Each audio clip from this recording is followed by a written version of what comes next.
How's it going, guys? Welcome to the Piggy Bank. It's not the third time we've tried to intro it.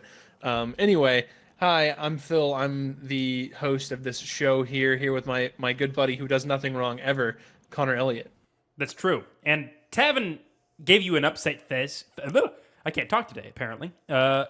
See him shaking his head. He's shaking his head. Do we need to restart for another time? This is no one can see. It's an audio can see medium, and this Tavin. motherfucker fucked up immediately.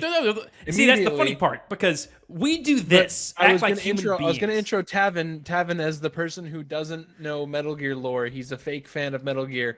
Tavin fake fan Bothel. That's his name. What's poppin', players? Welcome to the Piggy Bank. He really wants to start this over now.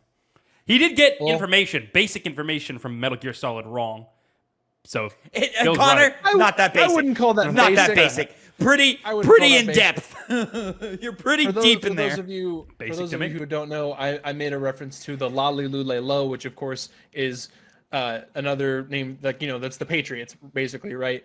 But Tavin didn't realize that it wasn't just another name for them. It's basically like their version of a sensor.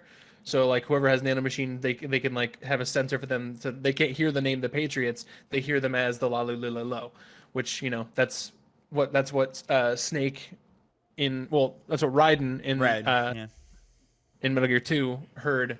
I think what was her name? The girl that pretends to be Olga Golukovich? Is that who you're talking about? Olga, yeah. Because like she's in the suit and she says la la la la, la, but now we know that she actually said the Patriots. I knew that. Anyway. It even makes extra sense because the word Patriots the word Patriots get thrown around when you're controlling Snake in the beginning, and he hears Patriots because he's deprogrammed. He doesn't have nanomachines. Or he does, but not from the Patriots. It's complicated. I bet. It's very complicated. I wonder why it's complicated. Kojima. Yeah. Kojima. Yeah, Kojima. Always him. Well, boys, let me welcome you to, of course, the Piggy Bank, which is our casual game podcast where we come through and we talk about our gaming weeks, what we've been playing, what we're like excited about coming out that week, anything video game related. Sometimes we talk about movies and other stuff too, but try to keep that to the beginning of the podcast, which I saw the Ministry of Ungentlemanly Warfare, and it's pretty good. It's a good time. It's by Guy Ritchie. He's the guy who made The Gentleman. I like Remember that movie, Tavin? I like that movie. I bet it's a good movie, and I've heard it's a good movie from Tavin and other people. When people bring up Guy Ritchie, that's like not in the top 5 things they would bring up. So It's not. give it the time. It's not, okay? but it's the last big thing he did, wasn't it? Or has he done something else? he made, Gentleman was a while ago. I think Guy Ritchie, who directed that movie? Everybody's going to their phones now. Yeah, Sorry. I mean, when you bring someone up, I can't even remember any of his films off the top of my head. So. I don't know a single one except for The Gentleman. Yes, a Snatch. I actually heard that's a very good movie. Yeah, Snatch. Yes. Yeah, I got a friend who wants me to watch that real bad. It's classic, apparently. Sherlock Holmes. Eh, The RDJ Sherlock Holmes. yeah, okay. I thought he did Nice Guys. I guess not. No, that's Shane Black. Shane Black. Yes, I get this confused. So he's a fun director, but not like a cream of the crop director. Well, so have you guys heard about this movie, The Ministry of Ungentlemanly Warfare, starring Henry Cavill? Yeah, I think looks this is fun. the first time I've ever heard of it. It looked like a fun time. It is pretty fun. Tavin, fun fact, it's actually a different interpretation of the Inglorious Bastards story. Oh. It's so instead of it being more Tarantino, this is a more historically accurate version. Okay. Because it's based off of the decoding of some of I think it was Winston Churchill's personal files that came to the surface. I think in 2018. Got it. Okay. So then this is how Indiana Jones learns about the Ark of the Covenant, and then he goes off and does his thing. Possibly. We don't know what kind of crossover is canon. That Dr. Jones over there, that real life doctor. There's definitely a doctor named Dr. Pretty sure that's accurate. Where the Americans intercepted communications from somebody. I thought it was the Brits, but I could be wrong. Are you talking about how they intercepted the message to entice Mexico to invade the United States during World War I? No. No. Well, No. I don't know what you're talking about then. Well, Indiana Jones very much takes place during World War II. Yeah. So But I just not relevant. And as does the movie that Some I'm might talking say. about, The Ministry of Ungentlemanly Warfare. Never were we talking about World these War are just I. semantics. You brought them up. Hey, you described a situation that perfectly described what I was just talking about. Phil, why are we here? Well, I've already explained that part, Tavin, but it's okay because you don't listen to me. Let's go ahead and just dive into the first first mini game. I was correcting you and it fucked me up. I just want to be clear, mini games were never brought up. It was just us talking about games was brought up, but that's fine. Okay, but I talked about. It's what fine. what We're do moving here. on. I already talked about it. Technically, we I already are talked about games. it. You fuck. Hey, rewind the tape after this. I shall. Yeah. and what Phil Anyway. doesn't know, I have the power of editing. Oh. Oh, you mean the thing that you don't even actually use? Do you not? You don't edit? What do you? Huh? You don't edit? You don't use editing? He imports Not for the this video, show. exports it, and uploads it. Not even this show. Not even the show. It's just a direct upload for this show. I don't have an intro for it. That's good. I don't even have an intro for it. You guys get to see the unfiltered content. No bullshit. Just truth. You can see it even more unfiltered if you followed us over at twitch.tv/minigames, where every Monday about, today we're doing it at 4, but you could have done it at 6. You could watch us record all of our podcasts live. Just be on wait for whenever we do this. But boys, I've got for us a hit 10 this week, and hit 10 is a game that we play where I take a top 10 list from the internet. It could be from one of us, and we take turns trying to guess what is on this list, trying to get as many points as possible. Each entry on this list has a point value assigned to it. Number 1 on the list being worth 10 points, number 10 on the list being worth 1 point, and everything in between inversed for the score. These gentlemen will go back and forth 5 turns apiece, trying to clear out this top 10 list. And I'm boys, drinking the healthier list, than Tavin. the list we're looking at is Kotaku's best games of 2022.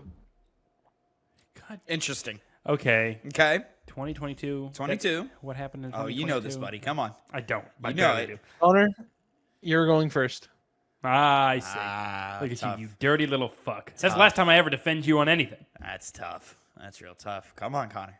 Can you get it? Why would you not want to go first? You want to go first? My mind's eye Yeah. is imagining a game that came out in the year 2022. Not 2023, not 2021.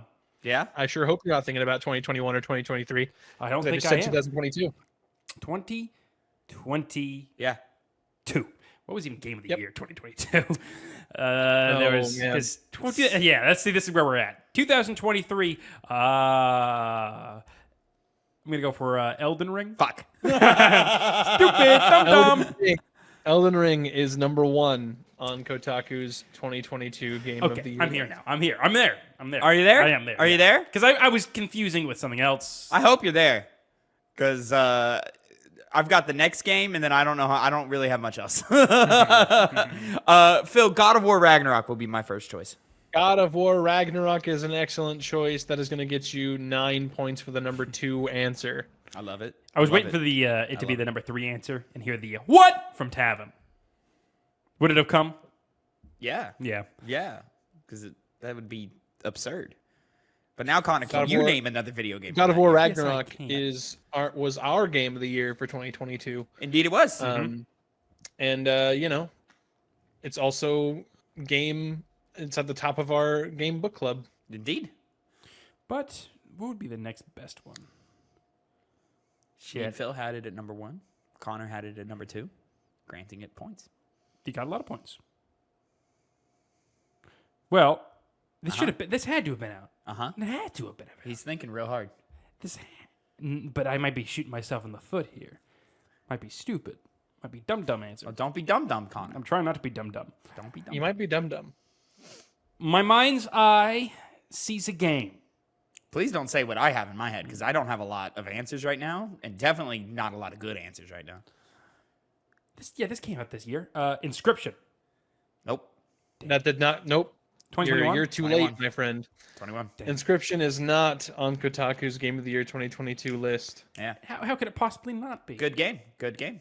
Good game. It was, I'm playing a game. my Game of the Year 2021. I'm currently playing a game a lot like it. a lot like it, but we will maybe talk about that later. Phil, give me Sifu. Having Sifu's not on the list. Are you There we fucking go. kidding me? There we go. I'm still on the run. Kotaku! I'm still on the run. Kotaku, what are you doing? Sifu? Sifu is not on 2022 the was list. a bad year with the exception of God of War and Elden Ring. whoa. And Sifu isn't on your top 10 list? You can't name 5 games that year that were better than Sifu. Well, let's see. What the fuck else came out that year? Yeah, Connor, we're on to your third guess. and I know there was a game with Tavin. multiple games. Tavin has said God of War Ragnarok and Sifu. Sifu was not on the list. You What the have said fuck, dude? Elden Ring and Inscription, which did not come out in 2022. Let's see. Let's see. Okay. Yeah, I'm seeing it. I'm seeing it. I'm seeing it. It's coming up Uh-huh. and it's going down. Uh-huh. Did that game come out that year? I think it had to come out that year. I don't think it came out that year. I'll tell you what, I do not have a lot of answers left. I don't remember. Hey, maybe we won't get any more points and I'll win. Listen, the ones that are in my head, if Sifu's not on the list and these games are, I'm going to be mad as fuck. I got one locked and loaded, but the fact that you haven't said it yet makes me think it's not a 2022 game. Uh-oh. But it could be. It could be. It's Is it, though? That's the question. It's probably not, knowing my track record. Grand Theft Auto 5. Go ahead, say it. No, not that. Saints Row? No. No, that's not going to be on there. Yeah. I'm pretty sure That's a Saints joke. Row came out in 22. I think you're right about that. Yeah. Of course, I would be right about the wrong game. That would never be on the on this list. No, it would not. Definitely not. Yeah. Definitely would not say Saints Row. No. You said that like you're trying to get me to say it. I don't know, Connor. I mean, you fuck put yeah. Saints Row in your own head. Connor, maybe, I did. here, let me give you some help. You don't know either. Shut maybe, up. Maybe a certain game from a certain developer we talked about before we started recording. Certain remake, maybe. I'm not going to trust any word that comes out your mouth.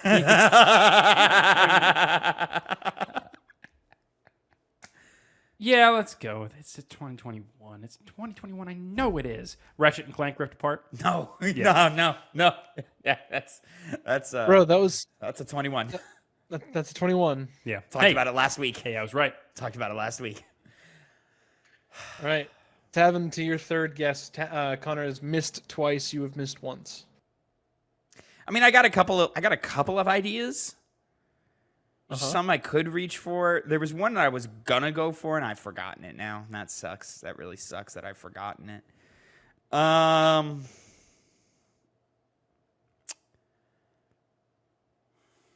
That's a 22 game, isn't it? Or is it not? I think it is. Yeah. I need you to tell me. I'm gonna take a shot in the dark, and it depends. Was this written by a single person or Kotaku staff? Let me read that. Well, it's written by. There's nothing here that says that it was. Oh, actually, no. Oh, yeah. So this is people voted on this. It seems like from Kotaku. It's a public vote. Probably from people that work at Kotaku. If I had to guess. What does the paragraph say? It says, well, so by Alyssa Mercante, published December 30th, 2022. I was warned of how heated Kotaku's GOTY arguments traditionally get when I first started here in November, so I was a little nervous when I was put in charge of organizing and tabulating our list of the best games of the year. Would everyone vote? Would they get mad at me for ranking Destiny 2 the Witch Queen too high? Would Ethan Gatch actually do what he was threatening and hobgoblin the voting process by adding negative points into the equation? Probably should have skipped over the Destiny 2 Witch Queen thing, but that's fine. I'm not going to put Well, that in there. Guess what? It's not on the Not list. on the list. Oh, okay. There you Fantastic. go. Thanks for that. I wouldn't have said it if it was in the list, Tavin. Fuck it. Kotaku is a bunch of nerds. A bunch of nerds over at Kotaku. I'm gonna say it. Pentiment. Not on the list. Pentiment is not on the list. Nor should it be. How do you know? I don't know. Yeah. Yeah, you don't know. Some people liked it. Oh, and I just had a game in my mind. Sifu not being on the list is fucking nuts. You just say that because it was your other pick that you were confident came out. Come on, that's insane that's not on the list. Maybe. I don't know what the rest of the list is. I got some other choices. I'm not happy with any of them. Okay, I think this came out in 2022, and I'm going to hate saying it if it did. Is it Overwatch 2? Why would that be on the list? Overwatch 2 is not on the list. Pretty sure that is a 22 game. I think you're right about that. The fundamentals of the game didn't change. You know what? I'm gonna vote with my heart here. This is not correct. I know it's not correct. I'm on 4 right now. You're on number 4. All right, and then Connor's got his last guess. I'm gonna do vote with my heart. Marvel Snap. Marvel Snap. Please be a 1-pointer. Please be a 1-pointer. Marvel Snap is going to get you, I think, a lot more points than you think. It's going to get you 7. Oh! Number Taste! 4 on the list. Nerdy fucking taste, Kotaku. That's what I'm fucking talking about. What is that, number 8? That's number fucking 4 on the list? Number 4. Yep. Woo! 1 game above it, Connor. 1 game above it. You don't need it. 'Cause I'm not that far ahead, but you should really shoot for that number 3. Damn. What other fucking game came out in 2022? I blame Elden Ring and God of War for just taking up all the brain power. It's because it's the only game of any consequence. It's the only games of any consequence that year. Says you. Of any substance. Says you. No, plenty of games with substance. Just not too many games of consequence. No, it can't be that game. Because I know that came out in 2022. Fortnite wouldn't be on there. Fortnite would not be on there. Damn. It's all on the line. It's all come down to this. Will I be right? There's one big game that you played that year that I'm surprised you have not brought up yet, but it's fine. I think you had it at like your number 3. Could have. If my memory serves. Okay, there's no way this game came out that year. But possibly it did. Okay. Resident Evil Village? No. I thought about that one too. Yeah. Resident Evil Village is not on the list. That's a 21. 21. They took It's a break also in 22. 21. I can't remember if they took a break the year before that Yeah. or in that 2022. Yeah. I mean, All right, and we're on your last guess here, Tavin. Really what I'm down between right now is Dungeons and Dragons or Killing Chaos. Dungeons and Dragons. That's really what I'm between right now. So is it one? Fuck, it was on that guy. Is it one Tiny Tina's Wonderlands or one Final Fantasy Origins Stranger Damn, Paradise? 2022 game. I'm sure there's something I'm missing, something real big I'm missing, but this is what I'm stuck between. I'm gonna shoot for. I don't think Tiny Tina gave it the impact, and I think everybody liked the memes of Final Fantasy. So I'm gonna go Final Fantasy Origins Stranger Paradise. Well, neither of those is on the list. Tough. So, Tough. You could not have hit either way. Tough. This list sucks. Yeah, this is an odd list. So now, at the end of our guessing time here, we have Connor with 10 points, and we have Tavin with 16. There you go. I made it. At that. Mama, I made it. Well, what is All this right, list? now Phil? starting from number 10 on Kotaku's best games of 2022, we have can't believe Xenoblade Sparkle's Chronicles next. 3. Ah, fuck yeah. Okay. Xenoblade Chronicles 3. Number 9, we have Signalis. Oh shit! Yeah, I don't know this I've one. been wanting to play that game. I don't know this one. Actually, might put it on the book game club. I don't think it's a bad Gameplay. idea. But Nothing not a stopping bad you. idea. Nothing stopping you. Yeah, why not? After that, we have at number 8, Norco. Never heard of it? feel Wow. like I have. Okay, Neither have I. Kotaku. Apparently, it's a point-and-click adventure. Oh, you fucking nerds. Hey, some they way. put Marvel Snap, so Number 7, we have Horizon Forbidden West. Yeah. Man, Tavin. Yeah. That's how Yeah. forgettable that game Yeah, that was. one did not hit. Did You know not what? A hit. game that I thought wasn't forgettable for any of us, but y'all didn't remember it. At number 6, we have Neon White. Fuck. Yeah, Neon White does not take up much mind space in my brain. I'll be honest. Which is funny because we played that more than most of the games that year. It's true. We did play a lot of Neon White. Well, maybe not in terms of hours, but in terms of spirit. Number 5, Citizen Sleeper. Never heard of it. We weren't. I've heard of it. This shows the quality of that year. I've always said that year was kind of mid, except for the 2 Juggernauts. The 2 Juggernauts were awesome. The rest was mid. I remember it being bad. I've definitely heard of it. Then number 4, we have Marvel Snap. Classic. Great game. Number 3, we have Vampire Survivors. Dude, I almost did that. I almost did.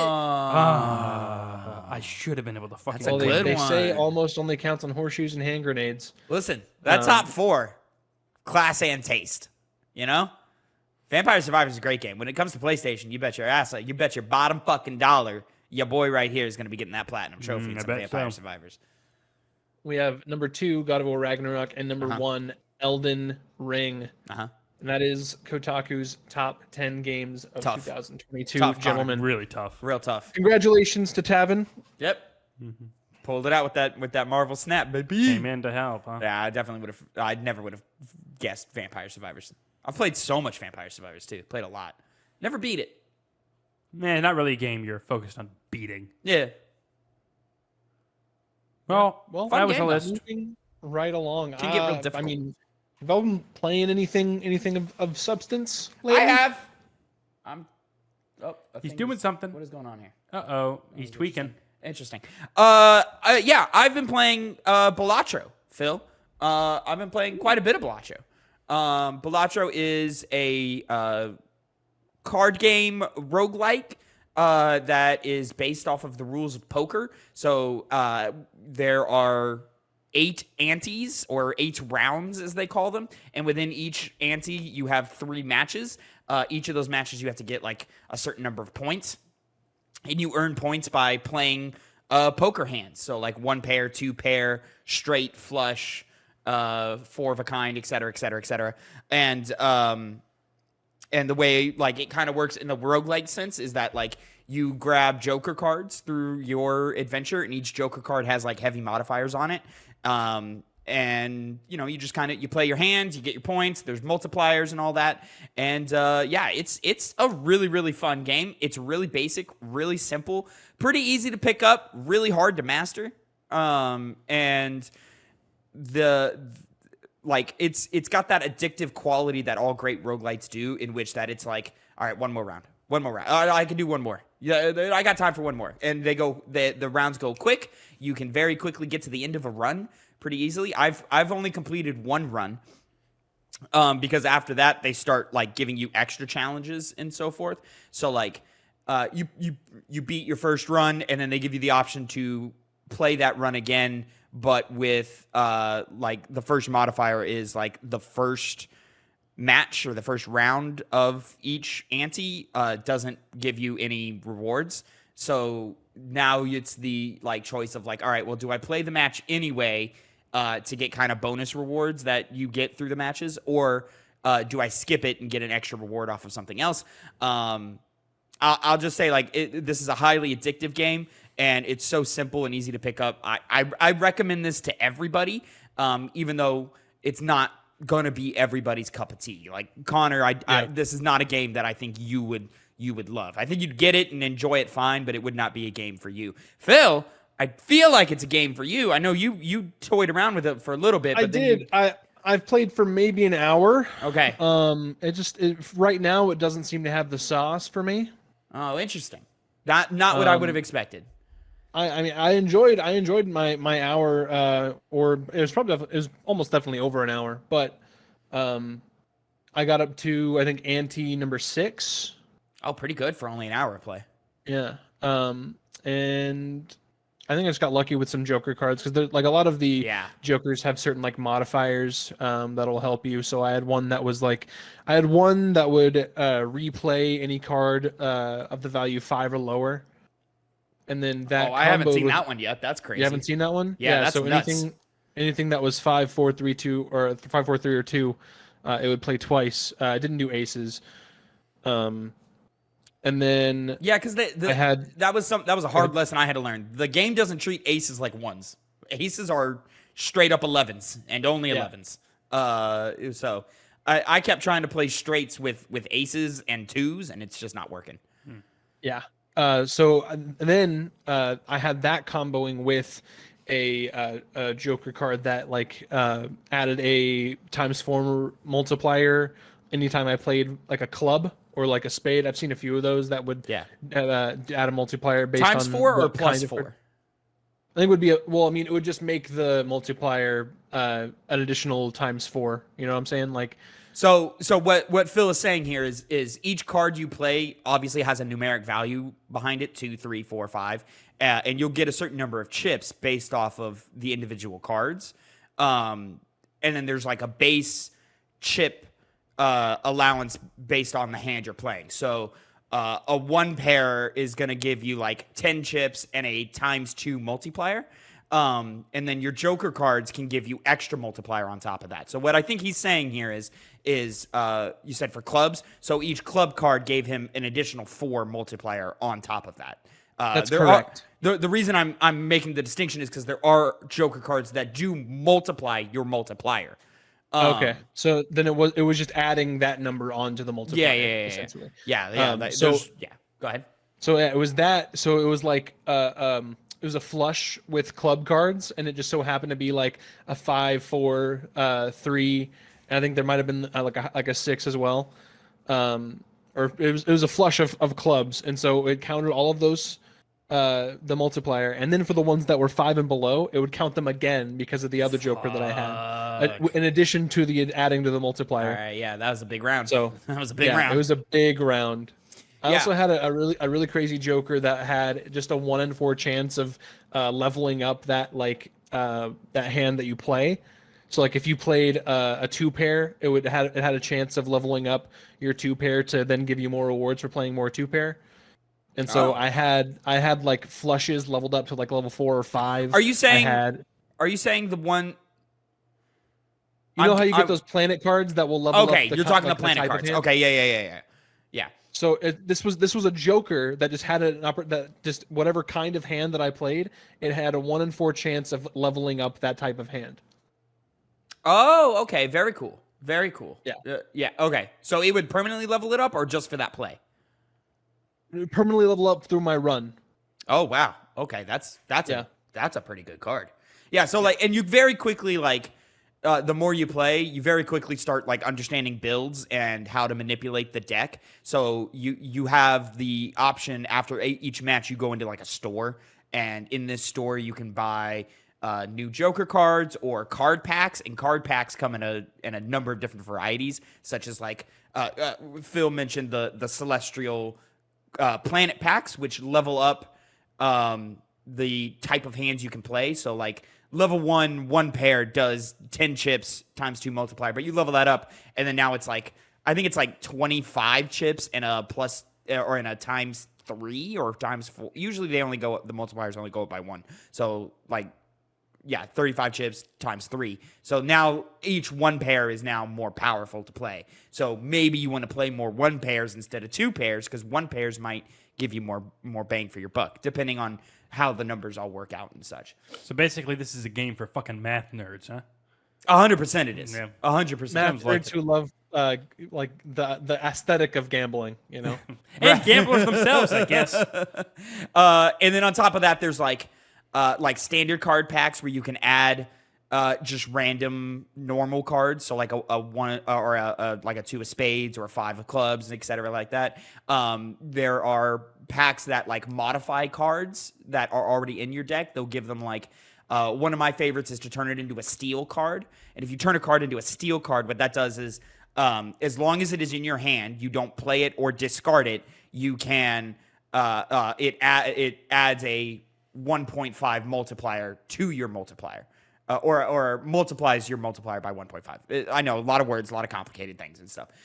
It's much simpler and much easier once you get your hands on it, but it is just a lot of concepts and a lot of systems from the jump. And I'll say, that might be one of my bigger critiques. Is I really don't think they do a fantastic job of tutorializing you of all of the different elements that are at play when creating your build.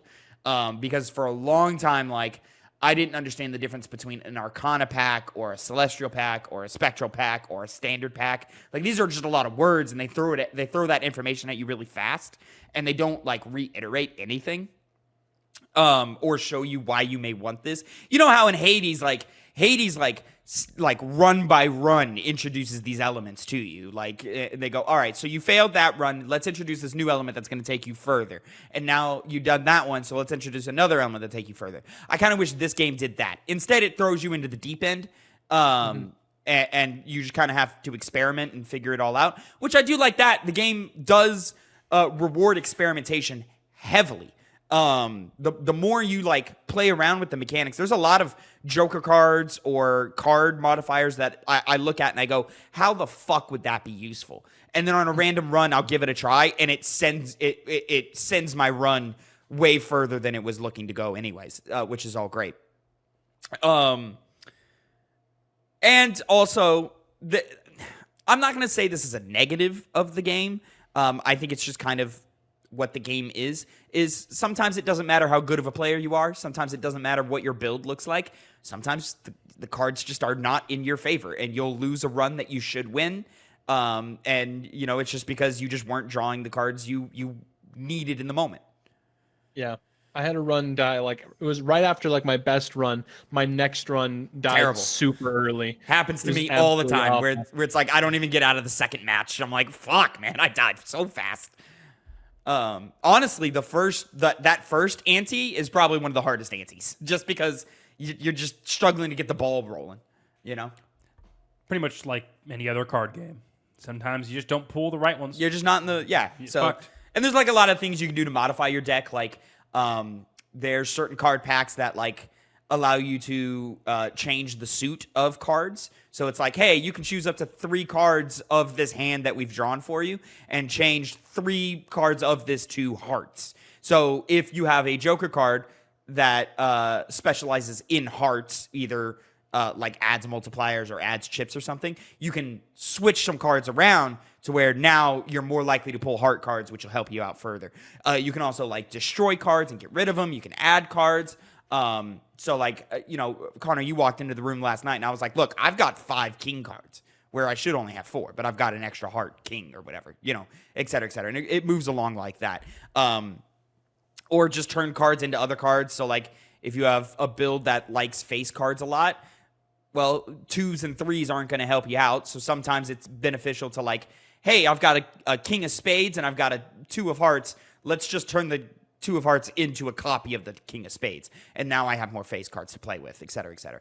And it's just a bunch of stuff like that where you're just like constantly manipulating your deck, constantly manipulating your Joker cards.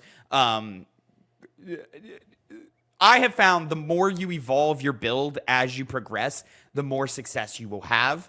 But there does come a point where it's like, okay, I'm locked in. These are the cards, and I just need to continue building on them. Because there's also like Joker cards that upgrade themselves. So like,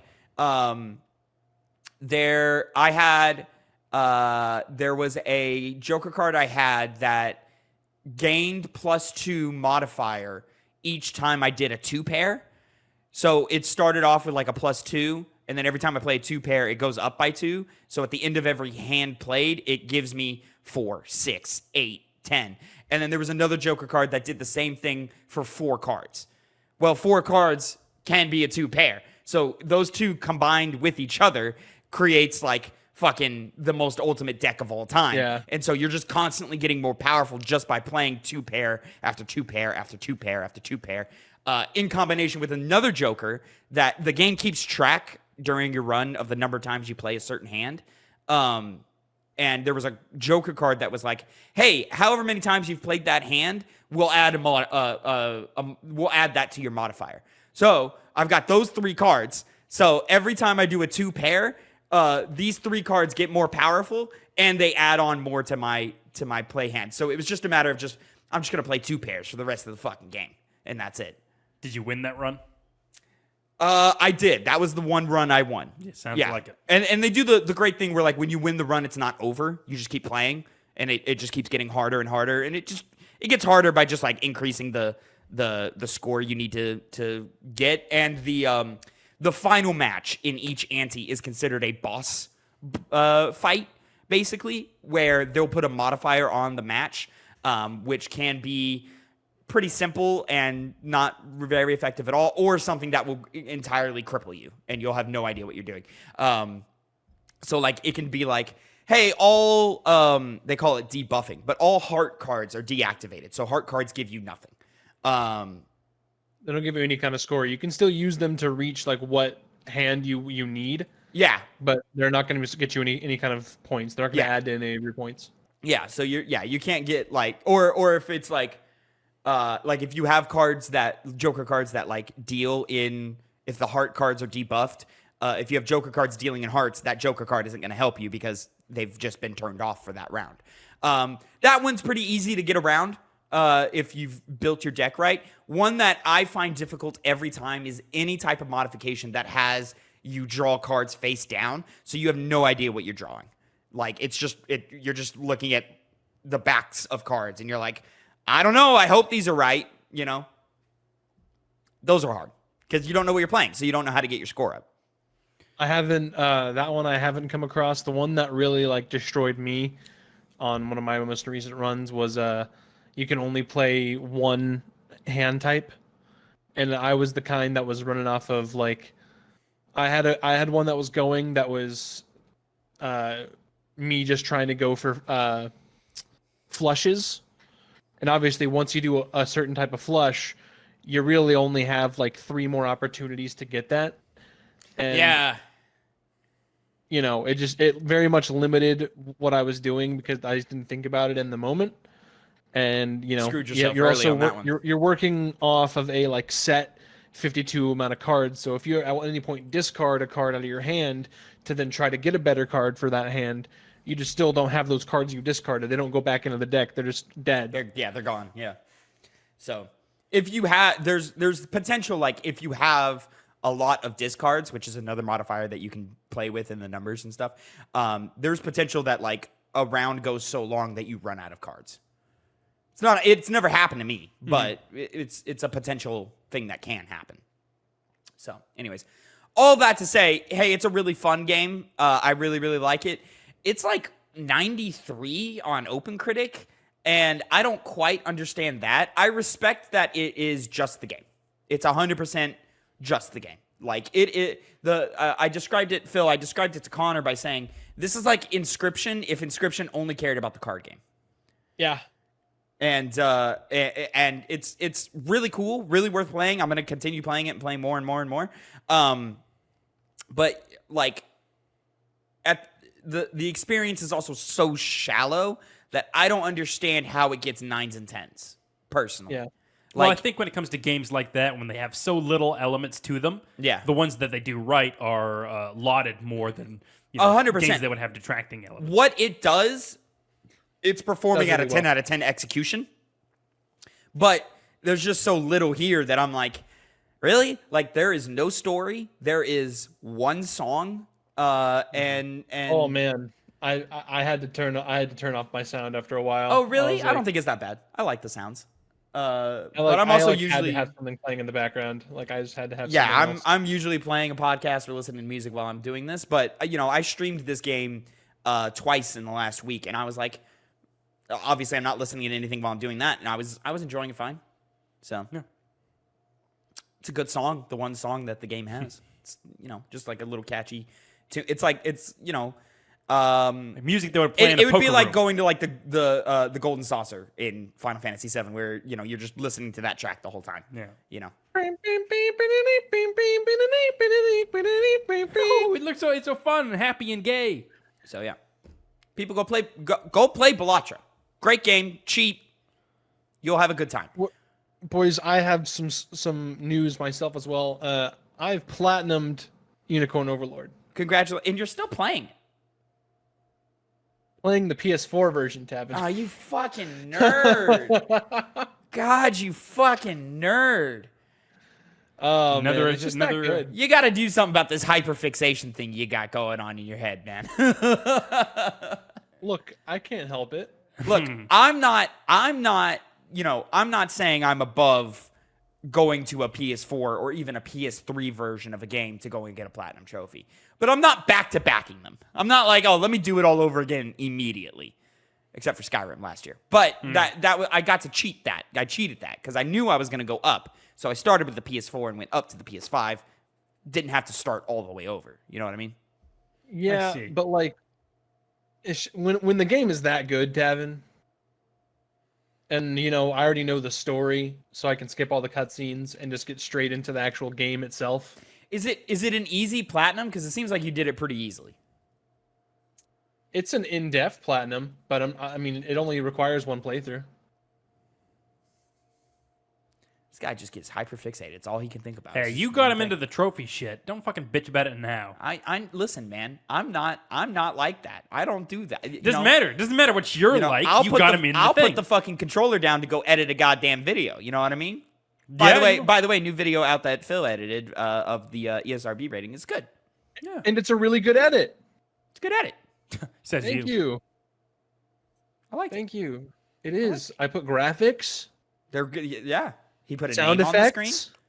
There are sound effects. Is it like the crazy whoop, whoop, whoop, whoop, whoop? Like that weird whoop noise? Well, loop, Connor, loop you got to go noise? watch it to go find out. I guess I wouldn't have to, and everyone else does as well. Well, considering I have no idea what noise he was making, I think it's pretty safe to say that it's not that noise. It's not that noise. I did that. Anyway, moving on to Connor's minigame. Oh, yes, my minigame. I have a minigame here called Meta Battle. Everyone knows Metacritic, the aggregate review site for video games, movies. Don't give a shit about movies. I care about video games, though. And I got multiple games scores and compared it to another game's scores. And they got to guess which one is higher. Both of them get a guess. And Both of us? both of you. Doesn't really matter who goes first, but I decided it in my mind. So we're just going to start off. It's pretty simple. And the first two games are going to be as so. Severed, a game that we are playing this month for the video game, well, it's the game club, where we play a game every single month. This month, the wheel that we have, the Holy Wheel, chose Severed. Every other month, we switch off to one of us to decide what game is going to be played that month. But, Severed's this month. But that game versus Axiom Verge. A game that Tavin likes a lot. PlayStation Vita classics, both of them. Mm-hmm. Oh, great games. Great games. So which is why you can go first, Tavin. Well, both of you are going to lock in an answer. And then when you decide that answer, who's right. Tavin's going This to is go first. 100% just a shot in the dark for Phil. Is it a shot? How do you know which one's better? Which one's higher rated? I have no idea which one's higher rated. So it's not a shot in the dark. Well, it is a shot well, in the Phil dark. For doesn't you, know though? anything about either game. He knows their names. I played both of them. So I know which one. I know which one I like more. Metroidvania? Or are they Huh? both Metroidvanias? Axiom Verge is a Metroidvania. Severed is a dungeon crawler. It's got like Metroidvania like ish stuff in it, but it's a dungeon crawler.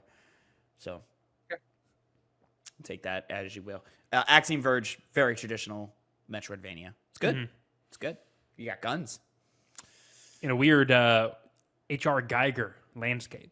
That's the kind of landscape it is, right? Sure. I don't know what that means. He's the guy who did Alien and made all those like. Oh yeah. Axiom Verge 2 did not work. Didn't connect. Didn't connect. Very sad for you. I was excited for that game. Yeah. But do you guys got something, or you need a little bit of time to? mull That's it really over? hard. There Had is enough time to stall. Yeah, I'm gonna just Wait. lock in and say. Are you locked in, good. Phil? I'm good. I'm All good. right, now remember, you fuckboy. You got to wait for both of us to answer before you. I give know. the credit. I remembered this time. All right. I remembered. All right. I'm gonna say Severed. And with that, I was- I'm just kidding. I'm locked in Axiom Verge. Severed versus Axiom Verge. Tavin, you don't know it as well as you thought because it is it's Axiom Verge. Phil gaining that first point. You don't need to put so many syllables in the word axiom. It's fine. Axiom Verge. I mean, he's still saying axiom, which is still the same number of syllables, Tavin. That was kind of a weird critique Yeah, but you he's just made of him. just saying it wrong. Nitpicker. Axiom. Verge. What are you in fucking Star Trek or something? What's going on over They here? don't talk like Just that. Axiom Verge. They don't talk like that in Star Trek, really. But They do all the time. The Not Deep Space Nine. Fun fact, the Axiom is the name of the ship in Wall-E. Cool. good. Thank you for the trivia, Phil. But You're yes, Axiom Verge with an 84 on Metacritic compared to Severed's 82. Going back, Axiom Verge has the lower user score with 7.8 to Severed's 8.0. I'm sorry. What were the scores? The correct scores? The correct scores for Axiom Verge was 84 to Severed's 82. Close. Very I'm not close. mad. I'm not mad at either of those scores. Those are both fairly appropriate. I know you pull from Metacritic, but you know, on OpenCritic we have our fantasy critic going on. Tavin, I couldn't help but notice you made a tweet the other day saying, "Ah ha ha ha, fantasy critic is mine." Well, I thought Phil was recruiting Sandland, and it turns out Connor is the one who's recruiting Sandland. Connor, I don't know what the fuck you're seeing in that game. That game looks like boo boo. Yeah, sure. Yeah, keep enjoying those boo boo ass games. Stalker 2 isn't going to be great either. I'm going to tell you that right now. Keep talking. And Phil counterpicked my recruitment of Star Wars Outlaws. Now, granted, I don't think Star Wars Outlaws is going to be phenomenal personally, but to me, it looks like about the same level of quality as Final Fantasy 16. Now, I'm not saying it's going to hit that number because Final Fantasy 16 hit a big number. Was it 89 or 90, something like that? It was an 88, I think. Yeah, it was a high 80 game. I don't think Outlaws is going to hit that, but it's going to be in the 80s. So, but like here's my thing is I wanted to be bold, Tavin. I wanted to make a statement. Yeah, all right, make that statement, son. So, I thought in the combination of counterpicking Outlaws and drafting Sandland, I was hoping to counterpick Sandland, but it comes out this week, and the way the bids work, it's just not going to happen. I can't counterpick it. I was really upset that I couldn't do it. Very sad. Why the fuck couldn't you have done that last week? Oh, that's why you said that. Yeah, so I could get it. Anyways, so my thing is like I'm looking at that. I'm like, all right, well, Connor's not looking like he's gonna be picking up the points to get where he needs to be, and now Phil has damaged himself by grabbing Star Wars Outlaws. I'm annoyed from I think it was last week when you picked it up, not this past week, but the week before, because a week before that I snuck into Connor's DMs and I was like, hey, I don't have that much room on my list left. I won't really feel like I can pick these up, but hey, here's some stuff. Literally, the top of that list was Rift of the Necrodancer, and then I saw Tavin pick it up. That's funny. Yeah. And so whenever I saw that I was being bid on, I was like, oh sweet, Connor took my advice. Nope. Should have. And my thing is, again, I don't think Outlaws is going to be a great game, but I'm just checking the pulse, and the industry is excited. There is a faction of the industry that's going, this game doesn't look that great, but a lot of people are excited. And so I'm going, all right, Star Wars IP action adventure from Ubisoft. They're pulling away from sort of the Ubisoft isms. Like there's no towers, I think I heard in Star Wars Outlaws and stuff like that. So I'm going, well, maybe this is something that people want from a Ubisoft game now, and maybe it'll be kind of rewarded for that. I still feel like I'm going to pick it up, and it looks like a game feel problem. It looks like the game doesn't feel good to play. Much like how I feel Final Fantasy 16 doesn't feel great to play. Doesn't feel bad, but it just doesn't feel great. So I think it's gonna land in that like 7-ish, but I think a lot of people are gonna be giving it 8s and 9s. So if I were to guess 82 to 85. I'm only gonna be upset if it gets an 85, because then it's like, oh, I might as well just either pick something else on my counter pick or just not had it there at all. Because if we don't have a counter pick filled, that's negative 15 points. You know how it goes. Oh man, if it's over 85, it's like my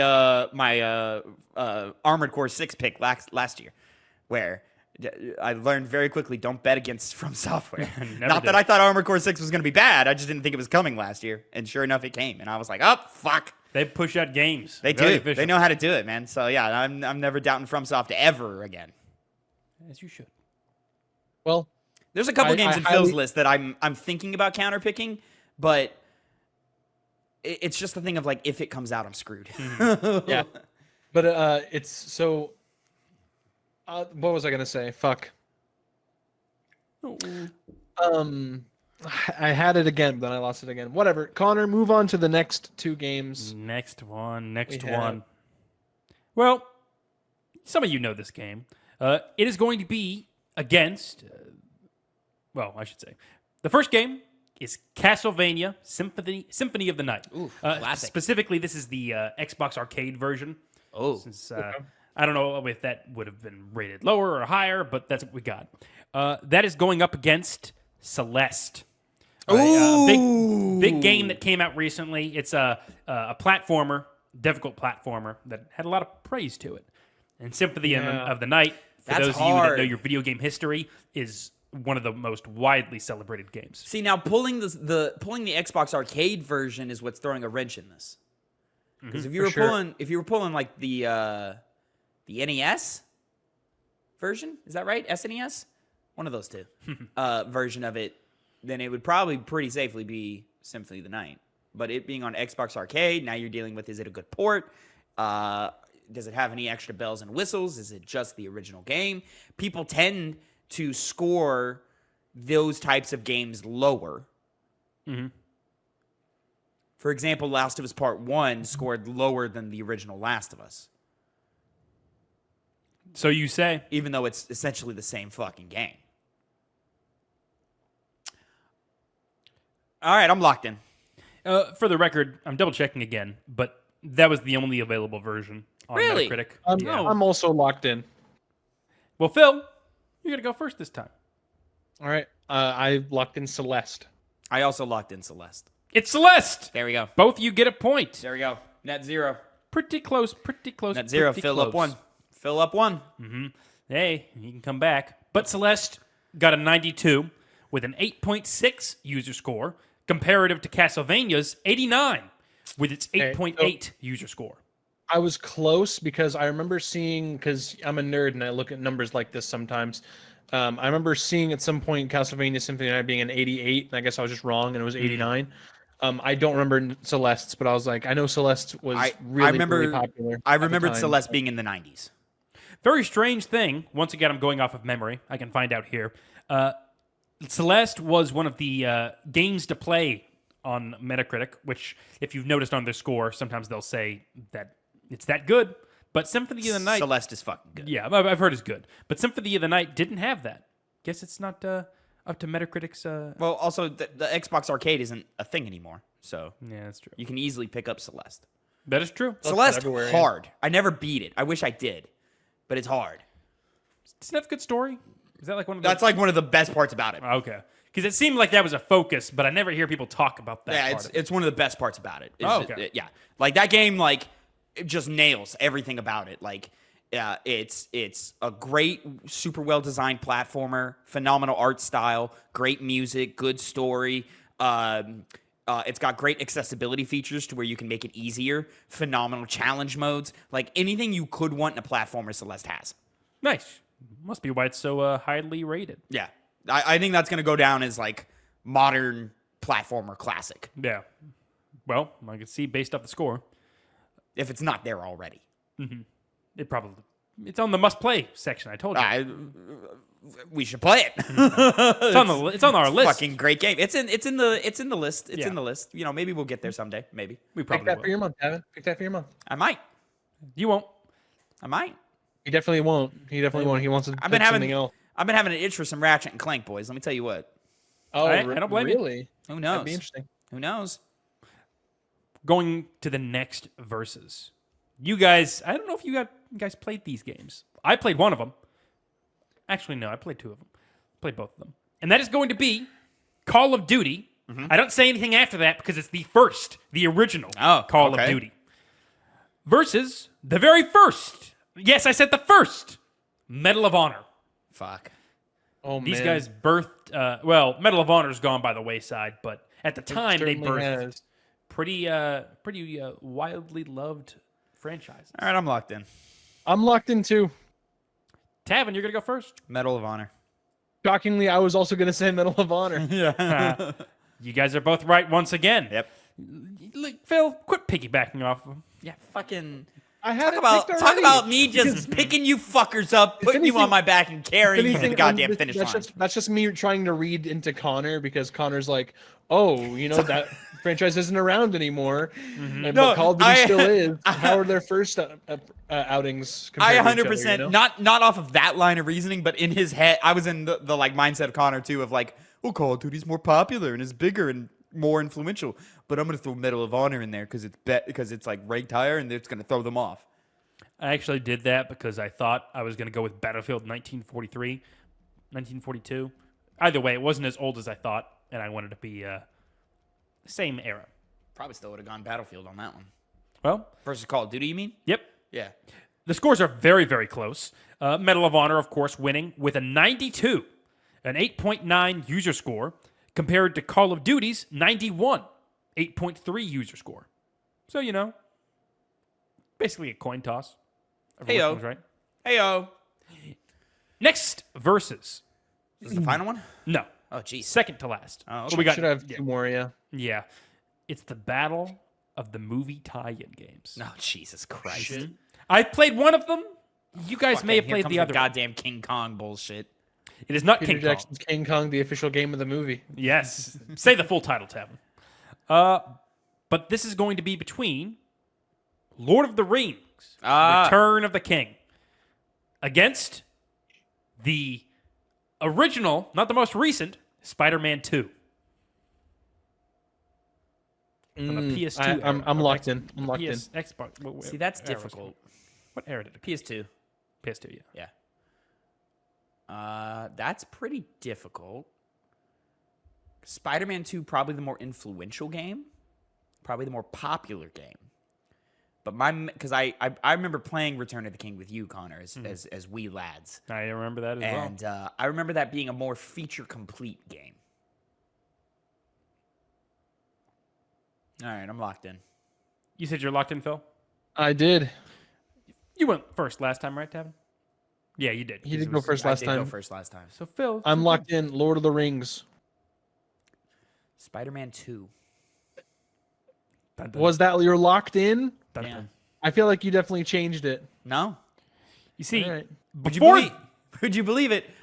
When I said I was locked in on Spider-Man 2. Before you said anything, I changed my mind, and then I changed my mind back. Ha, that's funny. Tavin, earlier when we were doing the Call of Duty versus Medal of Honor, you went into my mind. Yeah. And you said, Connor would have chose this because. Yeah. Yeah. You all know. You all just heard it. Well, you should have just done that again. Yeah, because it is I Lord of the know. Rings Return of the That's King. why I changed my mind and changed it back. Fuck. With securing Phil the win with Lord of the Ring Return of the King's 8.5 user Because you just score. want to dig at me. That's why. You just want to dig at me. Hey, in fairness, regardless of what the score was, I would have chosen those two games for the verses. It would have happened. Hey, I did this for Fallout New Vegas in 3, and 3 won, even though it's an inferior game, definitively. No, it is. Yeah. Didn't crash. He as did do much. that. He did Didn't do that. crash as much. Who gives a shit? A playable game is better than an unplayable game. New Vegas was playable. I agree. No one gives a shit. No At one what cares point? now. A playable game? A playable game. No one looks Yeah. back on New Vegas and say, "Wow, it didn't do good Quite out literally, the gate." everybody looks back at New Vegas. No remember one does. No remember one on does. No one PS3, gives you a could shit. only save 100 times, and once you saved 100 times, your game was fucked. Yeah. So quit being a pussy. Get over it. Autosave. It bypasses that. Autosave was the problem. I don't think you are speaking in any sense, Devin. By the way, Fallout New Vegas was the game I bought the like a most. bunch of commie bullshit. It is commie bullshit. But Spider-Man 2, loser. It's only because you said the mean comments towards me, Tavin. You feed hate in the show, Tavin. You understand that, right? You feed hate. Well, it can't be three Brings guys it just out of getting us. along. No, it know? can't Brings be. it out of it. But Spider-Man 2, with an 83, 8.1 user score, so people do think Lord of the Rings Return of the King is better. It's more popular. Well, that's not what popular means. Never mind. It's definitely not more popular. It's not more popular, but it's better. Nobody's reaching back for Lord of the Rings: Return of the King, the game. But if they did, they'd be more. People are cultured. reaching back for Spider-Man 2, the movie, the game. Yeah, because more kids played it, and people that have grown up with What's up? Childlike, What's up with Peter Jackson memories movies of stupid. becoming games? Because this guy's a fucking Peter Jackson glazer, man. He just has Jackson cum all over him. I don't. Hey, the fucking, You stain your You didn't make teeth the white with games. Peter Jackson cum. No, I don't. Yes, It's you Lord of the do. Rings. It's not a Peter Connor- Jackson thing. It's a Lord of the Rings thing. Connor didn't make the games. Yeah, and not to mention, those actors in Lord of the Rings did the voices of their characters in the game. At least Frodo and Sam. Same thing in Tobey Spider-Man. Maguire played. Yeah, Oh, Tobey no, Maguire. you're lying. And You're lying, Kirsten Dunst. You're lying. Nah, mine's Kirsten Dunst was in it. Was she? She may have only been in the first one. I don't know about her being in the second one. I know James Franco certainly wasn't. Yeah, no, Franco definitely wasn't. Alfred Molina and Tobey Maguire both were though. Yeah. I remember Alfred Molina saying that he's a kind of a slut because he'll do anything. I thought that was funny. Sure, yeah. It's funny. Laugh. God damn it. No, All right. Well, Last what were one. the last two games, Connor? Dr. Octopus. It's going to the days of the arcade. The Xbox arcade. Games that I saw a lot of comparison back in the day, and now we're going to be definitive over which one is best. Okay. The versus is between Limbo and Braid. You could show me any type of screenshot from Braid, I would have no idea what it was. Really? Never seen an image, a single frame of Braid One in my of the life. things that I think I've only heard the name. I've heard the name, but don't know anything about it. Oh, it's a very Only fun the game. kids It's can, all yeah. it's all built around it's a platformer where you kind of have to get around shit. Can we pause? Can we pause right there? Mm-hmm. Connor just said a platformer was fun. Yeah, I did. Very fun, in fact. It's not the only time I've said it. Whoa. Not the only time I've said it. Say what? When else have you said it? What? Exactly. No, I just The said only what? other the only other factor I know said it. about I said Braid it. is that you play as a female protagonist. Because No, she has you a do not. braid. Oh no, you don't. No. Wait, what? Yeah, you're a guy. In fact, you're kind of like a chubby ginger, I believe. I thought that was. Oh, I thought that was the part of Braid. No, the big part of Braid is I'll tell you the spoiler. Maybe you're not Bra- thinking of Celeste. First- Celeste, you're a woman. The cool Definitely thing not about thinking of Braid Celeste. is it has a time reversal mechanic to where you would fail and you go, oh, I got to reverse it, and you would solve things that way. See how badly everybody just wants to be Prince of Persia. By the way, you never said a platformer's good. Shovel Knight. Boom. Yeah, you can't say anything because it's true. You can even go back and you tell. put it under Yakuza 0. Yeah, 'cause Shovel it's Knight not is as good as objectively Yakuza a 0. better game than Yakuza 0. It's not not as true. good. It Yeah, absolutely is. Tavin, it's not true. It's not true. Yakuza 0 falls under Phil's hyperfixation thing. That's the only reason he loves it so much. Because he got hyperfixated on it. That doesn't mean that he's wrong. But I'm not currently hyperfixated on it, and I still think it's great. There you go. Come on, Tavin. You're losing the battle. 2 against 1. I'm standing on it. Shovel Knight's one of the best games ever made. Yakuza 0 is a really good game. Yeah, that's an insult. But Limbo versus Braid. Tavin, you're going to go first. Yeah. I'm locked in. Yeah, Limbo. I was also going to say Limbo. Well, you're both wrong. Oh, Braid. good for you, Braid. Wow. Braid winning with a 93, 8.3 user score versus Limbo's 90, 8.2. All I'm hearing is I win 4-3 against Tavin. 4-2. Yeah, you're A 4 you're to up. 2. Yeah, you're up 2. The cool thing about I'll spoil it because it's an old game, but Braid's twist is it's all about saving the princess, right? And she's always running away. And she's in another castle. Yeah, that kind of thing. But you find out that you're actually playing the stalker and you're Oh. chasing her the entire time. Oh. And she's running from you. You're a creepy guy who just Oh, that's can't awesome. stay away. So it's kind of the cool Gotta love that Xbox Arcade edge. yeah, right. You know, we're yeah, we're right. gonna be edgy.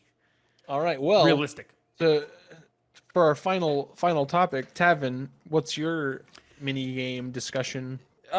Gentlemen, I'm bringing back our game dev ranks. Here we go. I've only got 4 this time, so we're gonna. Oops, I did the fucking thing that I hate when I do. Okay, there we go. Sorry, hold on. Tavin, you hate when you do that. I know, I really do. I really do. Anyways, okay, there we go. Gentlemen, I'm bringing back the game dev ranks. We started this last time where I brought 5 game development studios and we ranked them against each other. We talked it all out. And the current ranking is as follows. From number 5, we have BioWare. Number 4, Insomniac. Number 3, Bungie. Number 2, From Software. Number 1, Naughty Dog. We're only adding 3 this time, so hopefully we're gonna get through it a little faster. I don't think there's as much to say about. Well, maybe there is. Who knows? The 3 I want to add to this list are Pokemon Company, Santa Monica Studios, and Capcom Division 1, which are known for Resident Evil, Devil May Cry, and Dead Rising. Yep. Gentlemen, where do we want to start? Who do we want to throw in here first? Well, as a shill, Yeah. Yeah. Let's I was do waiting it. for him. I feel like it's necessary we go over Pokemon Company first. Okay. And I already have a suggestion on where we put it. And where's that, Philip? That's at the bottom of the list. Okay. Okay. All right. He's not being crazy out He's here. not. He's not being crazy out here. The problem with it is No. that it did make the same game over and over and over with variations. Yes, and that is, I admit, a problem. That Now, is a big consistently, problem. these games fairly good, but there's a couple of stinkers in there. And because it's how did you fuck up your same formula and make some stinkers? You know? And how do you somehow make it worse? How do you not finish the game before you put it out? Yeah. A lot of things like that. Yeah, Still salty about that. billion dollar franchise. Yeah. You know? it's the cheapest looking $1 billion franchise there is. It's really cheap looking. I'm agreeing with Phil. I think that's a pretty short conversation. I mean, like they just don't reach the heights of Mass Effect or Dragon Age or KOTOR. Yeah, you know, they they just don't. So, all right, cool. Even at their best, which is pretty good. You know, we recently reviewed Pokemon Soul Silver on the Game Club. Check that out. It's my first time ever playing a Pokemon game. Pretty good, but you know, it's not enough, especially when like it's just so copy paste again and again and again. For sure. I'd like to go for Santa Monica next. Okay. Yeah. Read off the list as it stands, not including Pokemon Company, before we include that. The list above Pokemon Company, number 5 is BioWare, number 4 is Insomniac, number 3 is Bungie, number 2 is From Software, number 1, Naughty Dog. You see, similar to Pokemon Company, Santa Monica has done basically the same game Oh, I for disagree. a long, long time. What other big games do they have? Well, I mean, they've done the same franchise. Same franchise, I should say. Yeah, but they're not Different the same games. No, they're not. But I think on the fact that it's not I should diverse. know. I played God of War 3 back to back to 2018. 2018. and Those are two those very are- different games. Oh, yeah. Very No, different they're games.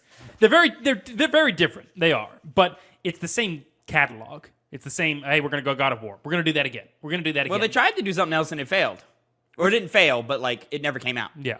The only one that could be like this could top, I think, is BioWare.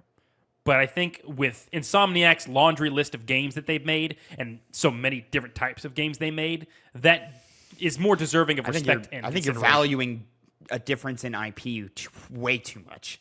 Like Not really. I mean, I think a game company just because is it's more, the same franchise, but the God of War trilogy of old is a different game than what you know as God of War. No, I know it is. I know it objectively is, and I know those are good games as well. The old ones, they play differently from the new ones, which I have, of course, played. But ultimately, when you compare that to Insomniac, I still respect a game developer that's able to diversify its catalog more than doing the same thing for basically your entire life cycle. You know, it played it safe in a way. Because God of War, you know, similar to Pokemon, you have the concept down. You're going to keep running with it. 2018 is not playing it safe. 2018. Oh, okay. Let's 2018 back was that up. daring. 2018 is 2018 not was daring. daring. No, it's not daring at They all. took one of the most beloved PlayStation franchises, beloved PlayStation characters, and gave him a complete 180. And they made it work. That's incredible. It's an entirely different game from the original trilogy. It is, but from my understanding, it leads in from God of War 3. Like, that's not a crazy jump in logic to see happen, is it? Because I've seen the ending of 3. You can see the follow, but it is a drastic jump. Yeah, it is. It's a drastic jump. Like more than any other like jump from Insomniac franchises. Sure. But once again, we're talking solely about narrative. In terms of gameplay, it's great gameplay, but it's not like No, out of this Connor, world I'm gameplay. telling you, they are different. No, I'm not talking about whether they're different. I'm also going into the particulars of the gameplay. It doesn't do anything particularly fresh or amazing or new. It plays extremely well, but it's not, you know, once again, going back to the diversity that other game developers have with their games that play differently. God of War, while it does play differently, isn't anything crazy out there in terms of its gameplay. Even if you could give it the marks for narrative. I mean, I'm leveling the same complaint against Insomniac. Insomniac doesn't make the best anything. They make really great everything they've done has been great, but they don't make the best anything.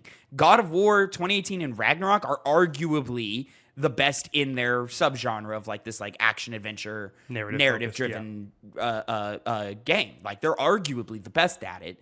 And in their heyday, I would give the crown to Devil May Cry, but they're in that conversation. And as much as I love Ratchet and Clank, he's not getting anywhere near Mario. He's not getting anywhere. Well, I guess Zelda's just an action adventure game, so I'm not going there. But like Mario is head and shoulders above Ratchet. I could see it going over Insomniac, but not any more than that. I think putting it higher than Bungie, for example. I think that's personally where I lie too. I think Bungie's work with Halo is too important and too great. And revolutionized the genre of first-person shooters. So, like, I think, and they consistently kept making great games, and established the winning formula in a live service game. So, yeah, I would keep. I would personally slide Santa Monica in between Insomniac and Bungie. Phil, where are you at here? I was with Connor, but you've convinced me otherwise. Over Insomniac. Yeah. There we go. Locked in there. Boom. And now, Capcom a tricky one. A very tricky one. Capcom Division 1, Resident Evil, Devil May Cry, Dead Rising. I think all of these franchises started strong, got a little weak in the middle, but made comebacks, So, except Dead Rising kind of the same the entire way through. But still, the babies of Resident Evil and Devil May Cry start incredibly strong, dip pretty hard, and then come back. Well, with Devil May Cry, it's only really 2 where it dips, because 1 is a very 2 of 6 games. That's still a lot. No, Resident Evil's had a lot more games. Like only 2, like the number 2 game is the only one that. And the reboot. But was that done by? Studio? Oh, is that done by Team 1? I don't know. I assumed it wasn't. I think it was done by an entirely different. Look that up. Studio. Pretty sure it's the same DMC. studio. Yeah. DMC. That's what it's called. But debate amongst yourselves while I look that up. Well, if I can venture out and put this below Insomniac. Damn, that's crazy. That's crazy. But no, see, it was developed. No, fucking Christ, the franchise, not the franchise, the specific game. Jesus fucking hell. There you got to get real particular. Yeah, with So developed by Ninja Theory and published by. Wow, Capcom. Ninja Theory did that. Yeah, wow. Yeah, it was slightly different. Wow, Ninja Theory fucked that one up, but. Wait, I will give it the defense of the gameplay is apparently very, very good. Apparently, well, that's what I've heard, but it's bogged down by everything else. So, going back to Devil May Cry, they've only had one dud in their entire catalog for Devil May Cry, and that's not even including Resident Evil, which is Resident Evil. And these are mainline Resident Evil, so we're not including like the big ass duds like Operation Raccoon City or things like that. But you still have 5 and 6 if you really want to talk about it. But people are really anyone that says 5 is a bad game is a person with no friends who played it on their own. That's true. Who played the game, normally. No. Normally, technically, would be the co-op since it was the diversion. Those only childs or friendless individuals. Yes. Then no, don't call them lame nerds who can't. See, this is the thing. I mean, Resident Evil carries it for me. It does, yeah. Carries it. But I like Mass Effect and KOTOR more than Resident Evil. Yeah, right. But I think BioWare stinkers are. That's the problem. More damaging than the Resident Evil stinkers. Even though 6 is a big stinker, but they've had enough wins pre and post that. They came back. They came back real hard. Very few companies can ever do that with their games when they start going downhill. I stand by under Insomniac. Under Insomniac. I got to put it above Bungie. Because of Halo carries it a lot. So does Destiny, starting the live service model. Yeah. But then you have Devil May Cry, well, 3 is particularly amazing, which in terms of gameplay is better than a lot of the other games that have been developed, and that's the Devil May Cry fan, but that's not even including Resident Evil, which for survival horror alone, where would survival horror be without it? Resident Evil is the genre, It's right? the genre, yeah. Which, live service games are impressive. Halo's impressive. Halo changed first-person shooters, but then you have, survival horror. And but let's give it, like, Destiny is one of the best playing first-person shooters ever. It is, it is. It feels really good to play that game. I'll say it real quick. Dead Rising, as good as it is, as fun as it is. Honestly, might lose some points here. Yeah, comparative to everything else, it does work against itself. But I just can't see Resident Evil and Devil May Cry because as good, what you said, as good as Destiny 2 is, the quality of those other ones. My thing is, as much as I would like to give credit to Insomniac, like, other than 2018's Spider-Man, I don't think there's a single game in Insomniac's catalog that competes. Like, especially when you talk about the influence of Resident Evil 4, when you talk about the influence of the original Resident Evil, the resurgence and the revival of survival horror with Resident Evil 7. Yeah, to do that, Jesus, I did it twice. Resident Evil is a fucking banger franchise, bro. Now, I want to pull over to Phil because what game do you think Insomniac has made that rivals those other two? Ratchet and Clank 2. Which is Ratchet and Going Clank Commander. 3. Going Commander. I'm gonna Ratchet push and against Clank that Rift Apart. No, I don't. I just like Rift Apart does not enter the same conversation as like Crack in some of Time. these Resident Evils, and I would. It would be an interesting conversation to put DMC 5 and Rift Apart against each other. That's an interesting conversation. I'd probably put DMC 5 over it. I would say that as well, of course. Not knowing anything. Ratchet and Clank game. I played I'm just gonna vote for the one. I'm just gonna vote for the one that I'm more familiar with. There you go. Yes, I will. This is my thing and I love Insomniac. Insomniac's one of my favorite developers, but they garnered my favoritism through consistency and fun and replayability and stuff like that. But Spider-Man 2. I gotta revisit Spider-Man 2. The internet's corrupting my perspective on that game, and I don't agree with the internet. But the new one. yeah, yeah. As in, it's like you know, killing the it for you. Like, The fucking they're like because the internet's really dogging on Spider-Man 2, and I'm like, no, that game was awesome. What are we talking about? Yeah. Here? The tendrils? You fucking kidding me? Web wings? Come on, son. for sure, for sure. I just wish there was more content. I do wish there was more content. I think the content thing is a valid criticism, but at the same time, it's an expensive ass video game. True. Great set pieces. So we're still debating whether it's above Insomniac. I mean, that's I've been there the entire time. I know you have. I could go literally anywhere with here. I think where I'm going to land is above Santa Monica. Yeah, not beating Bungie. No, I think Bungie did just as much for first-person shooters as anything Capcom's done, and Bungie doesn't have a stinker. Yeah. You know, as Yeah, much we as are like I'm not a fan of Halo Reach. I'm not the biggest fan of Destiny 1. You know, but like Taken King.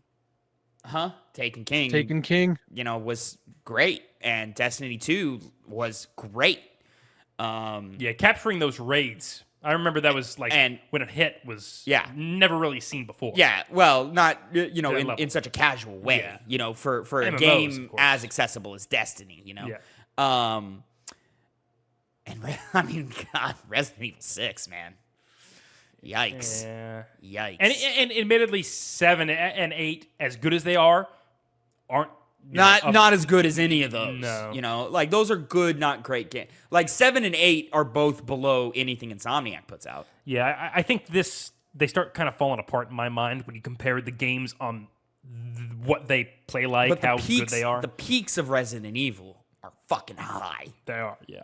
The valleys are so low, so low. Consistency versus erratic behavior. Yeah. You know, and it makes it hard. Whereas, like, I mean, I get you could even say Santa Monica is consistently good games. You know, That as you well. you look back at those old God of Wars and they're not aging the best, but they're still fun to play. Imagine. You know, they're still a lot of fun to play. You can see how back in the day they were like wonderful games and so forth. I will say, Phil, I think it's past Insomniac. I think it's past So- Insomniac, man. At this point, where are you with the Santa Monica Bungie position? Well, it shouldn't go above Bungie. Okay. Hard line on that, huh? Yeah. I could take it above or below Bungie. That's my thing too. Is I could go anywhere. Definitely not putting them above FromSoft. No. I mean, I think FromSoft's peaks are just as high, if not higher, and they're consistently up there. You know. Which, saying that, I think it's got to go below Bungie for consistency alone. Because they had to sit on Resident Evil as a franchise for a while. It was cool for a long time. Yeah. It was real cool. And as much we have to do it, Tav. People weren't too crazy about Resident Evil 5. They're wrong. They're wrong. They're wrong. They're wrong. But you understand. I think time is proving us right. I on think that so as well. But I think the general, like if you were to ask most people, Yeah. they're not going to say, "Yeah, that was such a good, misunderstood I'm sure game." at launch, even in comparison to RE4, like Resident Evil 5 is way more simple, way less interesting or intricate, you know? So, like, I could see, like, coming off of Resident Evil 4, expectations being through the roof, playing 5 and being really let down. I could understand that perspective. But with time and with expectations removed, 5 is one of the better games in the franchise. Well, one of the more fun games of the franchise. That's you a know? good way to put it. It's more fun than either of the first person games. That's true. Yeah. It is. People would be wrong if they said no.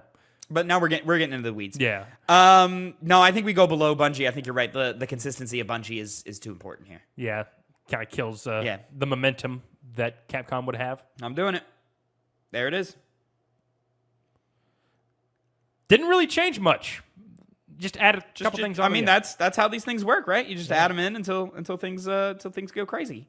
I mean, the idea. I mean, it's not like Insomniac is going to magically go below BioWare one day. Yeah. You know. Okay. Can we add one more developer? Not for this episode. Not for this episode. Can we just get it out of the way, please? What? Can you just say Nintendo? Yeah, I gotta go research the different teams of Nintendo.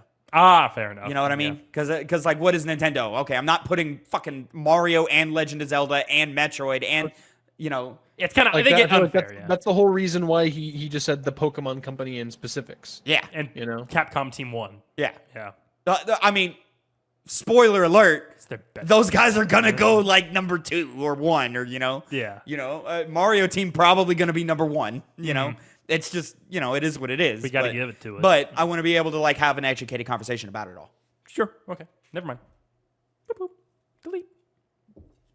Connor, fucking digital dummy over here. Saying, bro. Anyway, Okay. thank you guys so much for watching I this shouldn't episode say of the that. Piggy Bank. What do you think? Are we wrong about some of these developers? We definitely. I are. personally, my list would be way different from what we have here. What's your favorite game of 2022? And Connor, tell Connor what you think about his opinions on Peter Jackson movie games. Well, Peter Jackson movie games typically are in the top echelon of video game movie adaptations. Movie video game adaptations. They've had Lord of the Rings, Return of the King, The Twin Towers, King Kong. King Kong is absolutely amazing. The Twin Towers. Sure. Yeah, And on The that Twin note, thank you Towers. guys so much for watching, and we'll catch you in the next one, boys. Let's say goodbye. Goodbye.